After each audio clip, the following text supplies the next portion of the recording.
MD cat में बाज़ दफ़ा रेट कांस्टेंट जो कि रेट इक्वेशन के अंदर आपने देखा होगा, इसको के से रिप्रेजेंट किया जाता है। तो इसके यूनिट्स के हवाले से क्वेश्चन किया जाता है किस तरह से कि फ़र्स्ट ऑर्डर रिएक्शन है, सेकंड ऑर्डर रिएक्शन है, ये थर्ड ऑर्डर रिएक्शन है, तो आप उसके लिए इसके रेट कांस्टेंट के यूनिट्स बता दें। तो एक सिंपल सा फार्मूला आपको यहाँ पे नज़र आ रहा है, इसको आपने याद रख लेना है।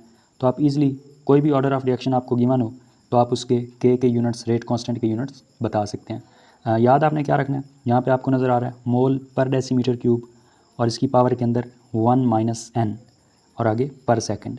अब यहाँ पे n क्या चीज़ है, ये आपने याद रखना है कि ऑर्डर ऑफ रिएक्शन है। जो भी आपको गिवन हो, फर्स्ट ऑर्डर हो तो यहाँ पे n की जगह पे 1 लिख देना है, सेकंड ऑर्डर हो तो इसकी जगह पे 2 लिख देना है, थर्ड ऑर्डर रिएक्शन हो तो यहाँ पे 3 लिख देना है। तो इस तरह से आप इजीली यूनिट्स तक पहुँच जाएंगे। यहाँ पे मैंने नीचे एग्जांपल्स लिखी हैं। फर्स्ट ऑर्डर रिएक्शन फ़र्ज़ कर लें तो यहाँ पे उसी तरह से मोल पर डेसीमीटर क्यूब आपको नज़र आ रहा है, ऊपर 1 - n होना है। अब फर्स्ट ऑर्डर है तो n की जगह पे आपने 1 लिख दिया तो ये 1 - 1 यहाँ पे क्या हो गया, 0 हो जाता है।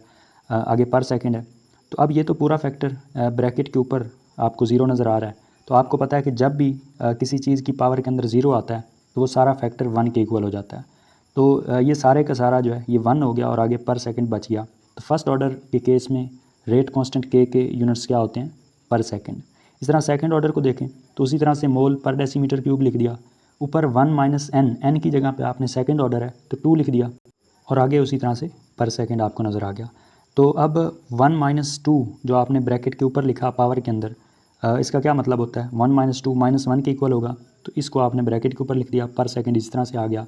और उसके बाद फर्दर आपने इसको सॉल्व किया, ऊपर जो -1 था अंदर वाली तमाम चीज़ों से वो मल्टीप्लाई हो जाएगा तो ये मोल पर मोल हो जाएगा यहाँ पे जब -1 से मल्टीप्लाई होगा। और पर डेसीमीटर क्यूब ये जब -1 से मल्टीप्लाई होगा तो माइनस माइनस प्लस हो जाएगा और 1 से मल्टीप्लाई हुआ तो डेसीमीटर क्यूब ही रहेगा, तो ये प्लस में हो जाएगा माइनस माइनस प्लस। उसके बाद पर सेकंड उसी तरह से आ गया। तो सेकंड ऑर्डर के केस में आपके पास के का यूनिट क्या होता है, पर मोल डेसीमीटर क्यूब पर सेकंड। इस तरह से थर्ड ऑर्डर रिएक्शन को देखें तो उसी तरह से मोल पर डेसीमीटर क्यूब 1 - n की जगह पे थर्ड ऑर्डर रिएक्शन है तो 3 लिख दिया और आगे पर सेकंड उसी तरह से।